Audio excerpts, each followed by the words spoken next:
कि वृष्णि वंशियों में प्रधान बृहस्पति जी के शिष्य उद्धव जी थे। उद्धव जी के अंदर ज्ञान का अहंकार था। क्यों ना हो भाई, ख्याति प्राप्त गुरु का जो शिष्य है, बृहस्पति जी का शिष्य है, अहंकार तो होना था। आए कहने लगे, कन्हैया क्यों रो रहे हो? भगवान ने कहा, मुझे ब्रजवासियों की याद आ रही है।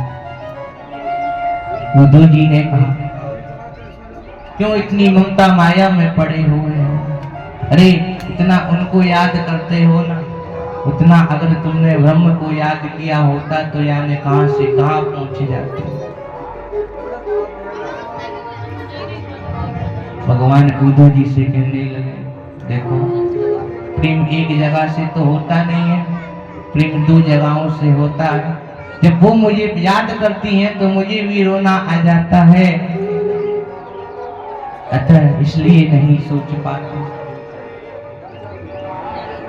अब उद्धव जी कहने लगे, इतनी माया ममता अच्छी नहीं है, तुम तो भगवान हो फिर भी ऐसा कर रहे हो।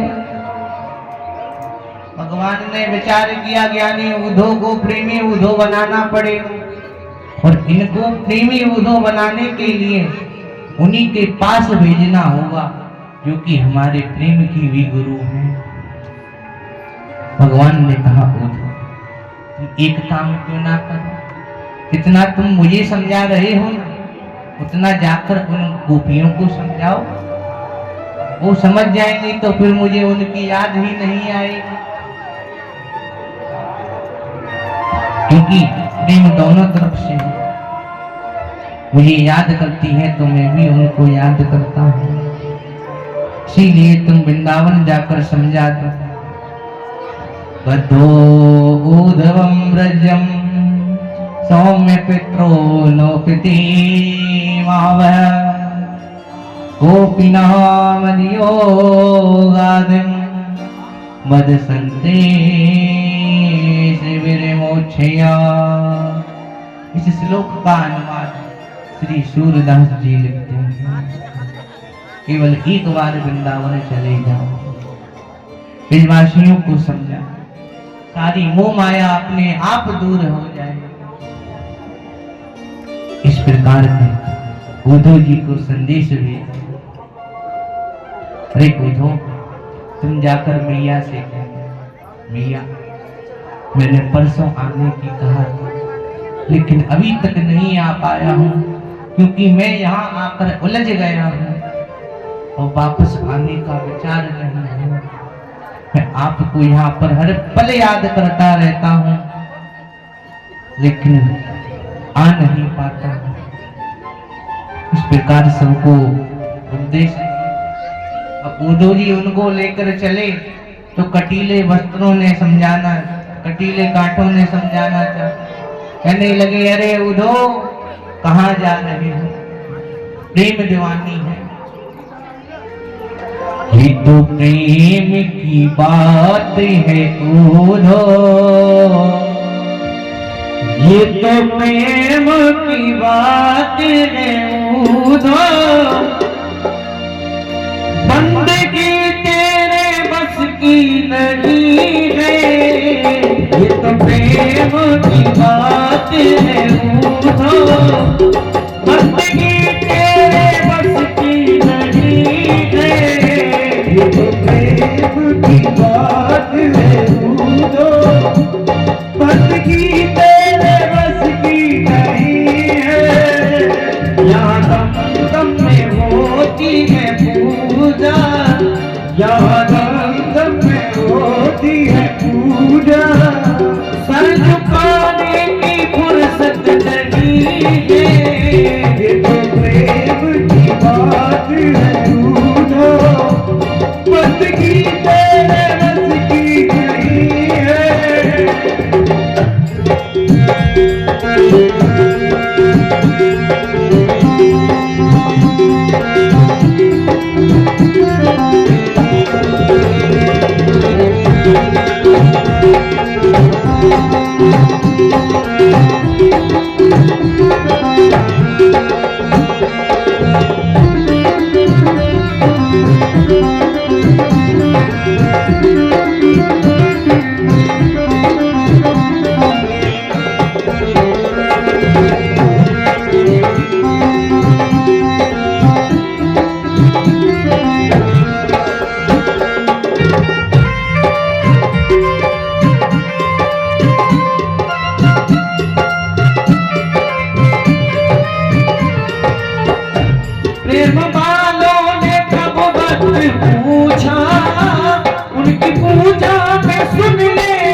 होती है पूजा। सर झुकाने की फुर्सत नहीं है, ये तो प्रेम की बात है उदो, बंदगी तेरे बस की नहीं है।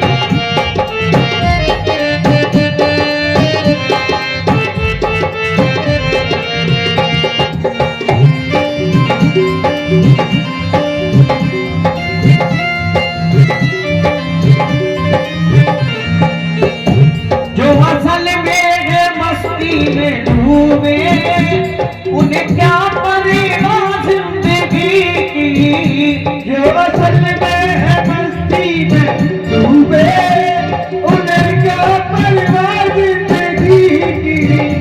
जो उतरती है चढ़ती है मस्ती, जो उतरती है चढ़ती है मस्ती, वो हकीकत में मस्ती नहीं है।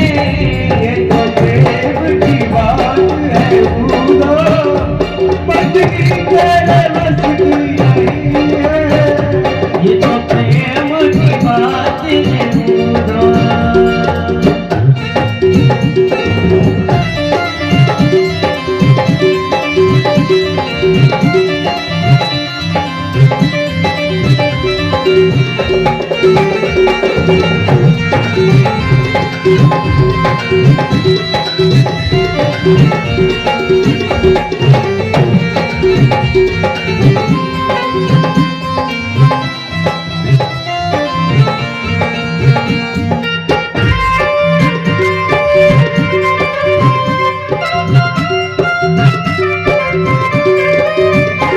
जिनकी नजरों में है श्याम प्यारे, वो तो रहते हैं जग से निहारे। जिनकी नजरों में है श्याम प्यारे, वो तो रहते हैं जग से निहारे। जिनकी नजरों में मोह समाए, जिनकी नजरों में मोह समाए, वो नजर फिर तरसती नहीं है। ये तो प्रेम की बात है उदो, बंदगी तेरे बस की नहीं है। वो तो प्रेम की बात है उदो, बंदगी तेरे बस की नहीं है।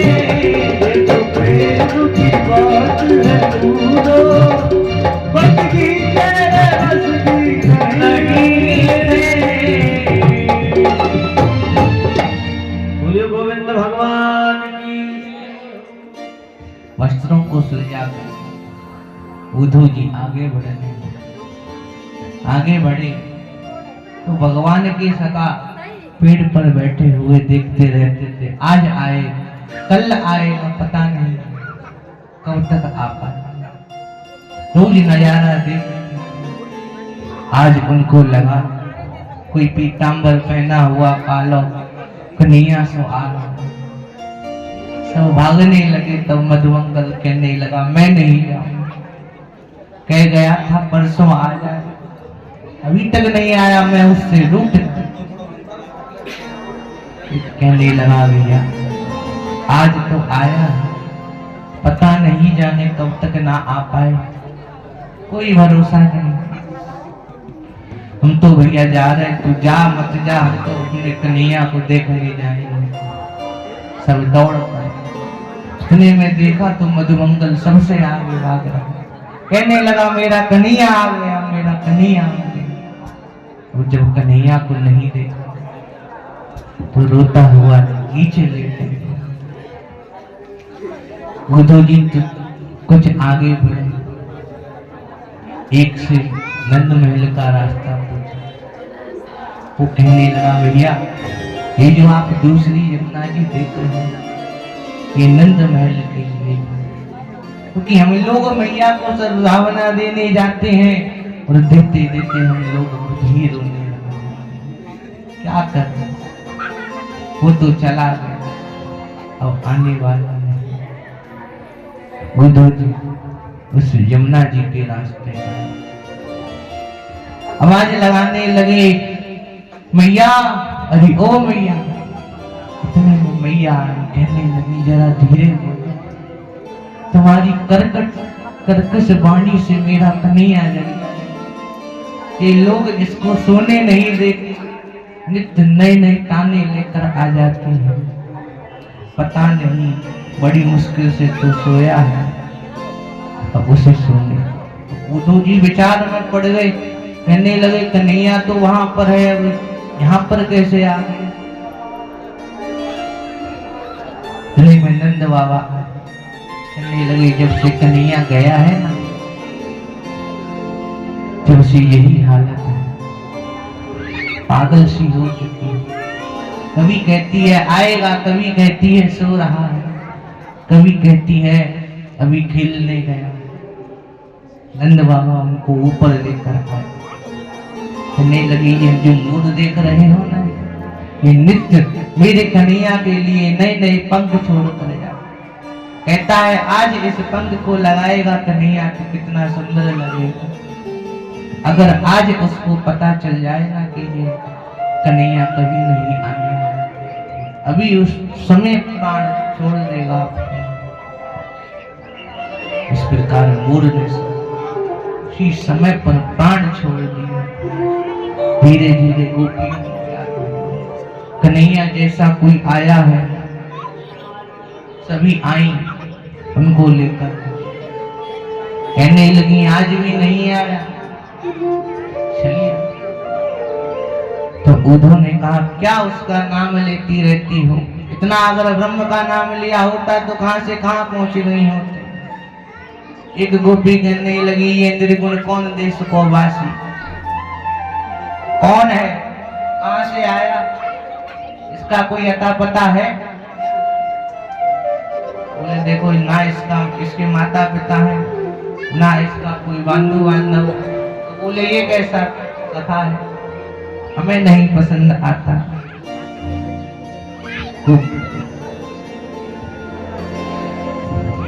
गोपियां कहने लगी, देखो तुम्हारा ये भी दुख देखकर चला जाएगा, क्योंकि एक तो पहले से ही छलिया देकर जा चुका है। उद्धव कहने लगा, इससे मन लगाकर तो देखो, ये तुम्हें माया में डाल, माया से छुड़वा देगा। गोपियां कहने लगे, उद्धव मन ना होए 10-20, उद्धव मन ना हुए 10-20, एक मन सोच लो गयो द्वारकाधीश, उद्धव मन ना हुए 10-20। एक मन था वो भी श्याम सुंदर के संग चला गया, अब हम दूसरा मन कहां से?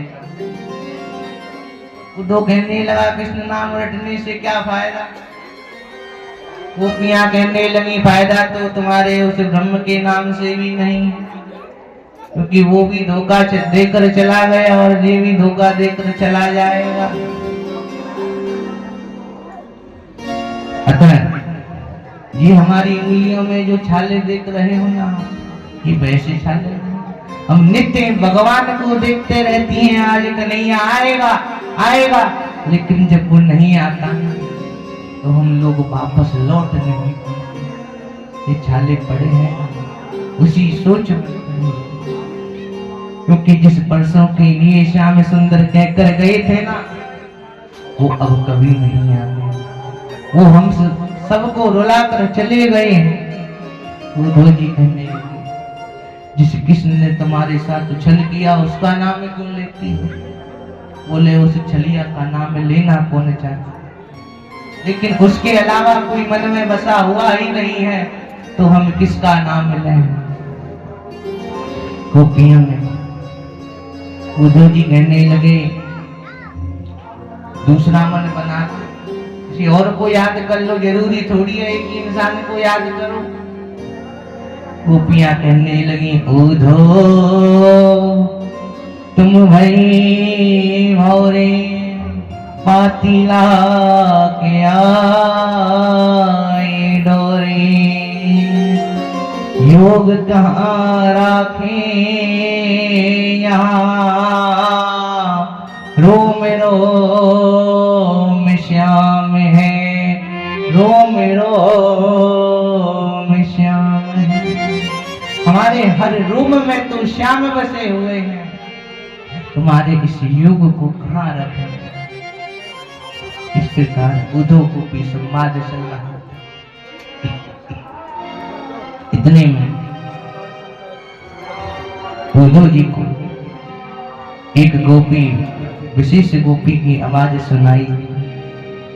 उद्धव जी अन्य गोपियों को छोड़कर उन्हीं के पास गए, कहने लगे ये गोपी कौन है? बोले आप ही खुद चल कर देखो।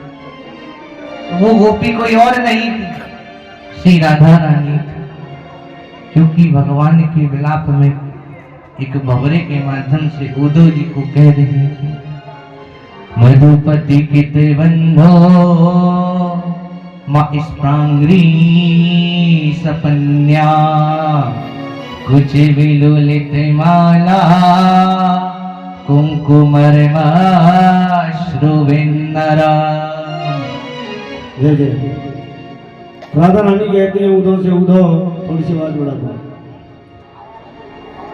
श्याम रंग श्याम तन श्याम ही हमारो धन, तो याम उद्धव में श्याम ही स्वकाम है। बोले उद्धव जब से श्याम हुए हम दीवाने हो, उनकी याद में बेचैन रहते हैं, न नींद है न चैन है, न भूख लगती है न प्यास लगती है। राधा रानी कहने लगी उद्धव, बोले राधा रानी जयकारा तो जोर से बोल लो करो। बोली मांगे बिहारी लाल जी। और राधा रानी खत लिख रही है उद्धव से, करे उद्धव ये जाकर के श्याम को दे देना। और राधा खत लिखती है, श्यामा बेदर्दी है। राधा रानी कहती है उद्धव श्याम से जाकर के कह देना तुम बड़े निर्मोही हो, बड़े कठोर दिल वाले हो, जो हमें छोड़ करके चली गई और वापस नहीं आने का नाम लेते। और मेरे साथ कहिएगा, राधा खत लिखती है काना बेदर्दी है, राधा खत लिखती है काना बेदर्दी है, राधा खत लिखती है काना बेदर्दी है, राधा खत लिखती है काना बेदर्दी है। और श्याम हम ही नहीं, इस ब्रज का हर जीव जंतु तेरी याद में व्याकुल है।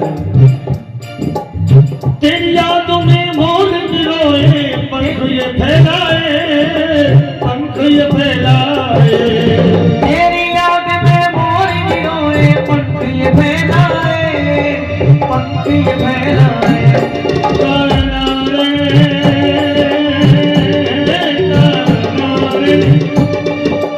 तेरी यादों में मोर गिरोए, पंख ये फैलाए, पंख ये फैलाए। तेरी याद में मोर गिरोए, पंख ये फैलाए, पंख ये फैलाए। और भूखे हैं सब गैया बछड़ा, घास नहीं खाए, घास नहीं खाए, घास नहीं खाए, घास नहीं खाए। अब तो आजा मोहन प्यारे, अब तो आजा मोहन प्यारे, तेरी दाई नभाती है, दाई नभाती है। राधा खत लिखती है काना बेदर्दी है।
बोली नंद के लाला की जय जय श्री।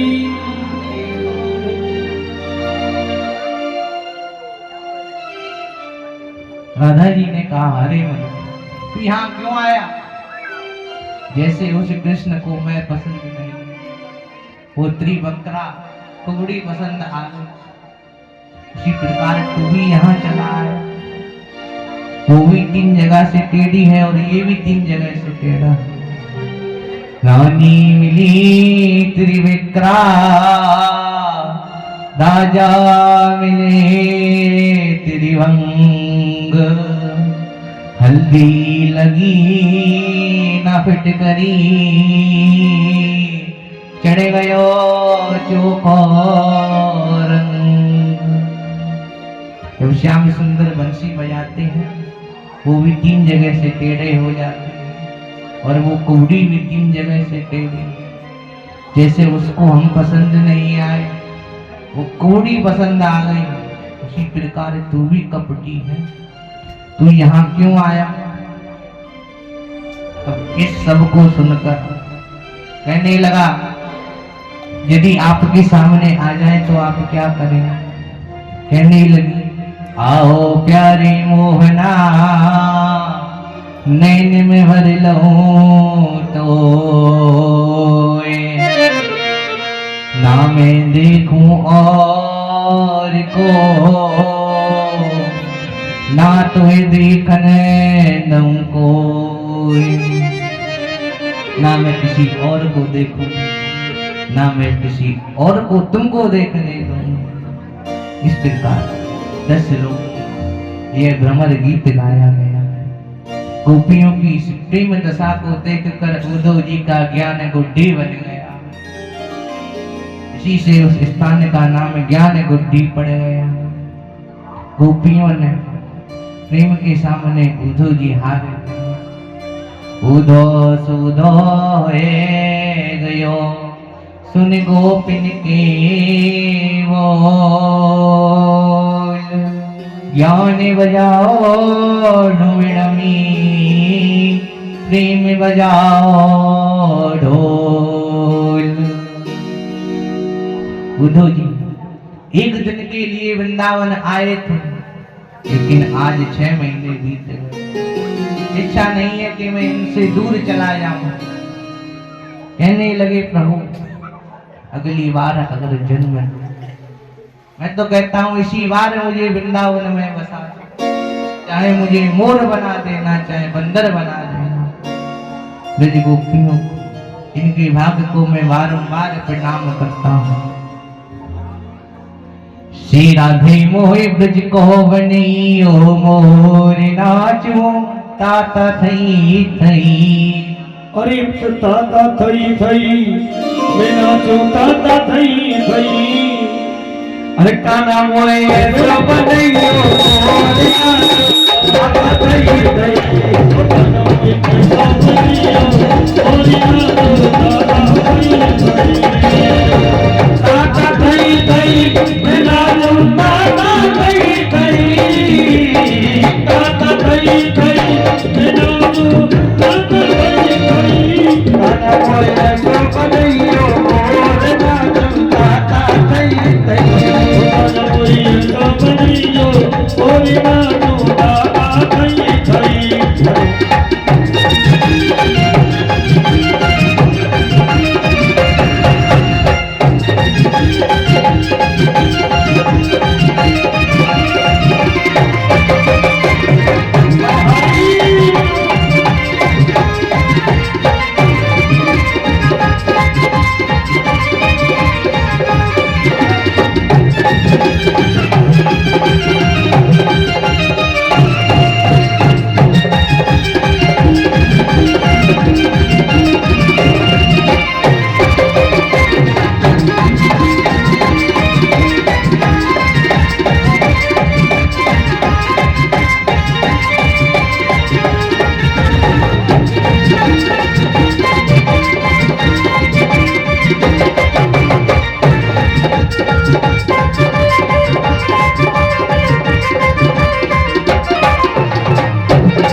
बोलिए श्री बाल कृष्ण लाल की। उद्धव जी आए, मथुरा में कहने लगे, कन्हैया तुम कितने बड़े कपटी हो, तुम उन्हें दर्शन भी नहीं कराते, वो तुम्हारे विरह में कितनी दुखी है। भगवान सोचने लगे, डांट मेरे ही भाग्य में लिखी है, तुम अलग डांटते हो, गोपियां अलग डांटती हैं, वसुदेव जी अलग डांटते हैं। अरे भाई, जब तुम आए थे जब तो बड़ी बड़ी बातें कर रहे थे, अब कुछ और कर रहे हो। बोले आप अभी इनको दर्शन कराओ, ये तुम्हारे दर्शन बिना जी नहीं पाए। भगवान ने सोचा दूर हूं तो दर्शन कराऊं, हमेशा तो इनके पास में ही रहता हूं, तो फिर दर्शन की क्या आवश्यकता। अब तो उद्धव जी को सबके समक्ष में दर्शन कराए। बोलिए राधा रानी सरकार की।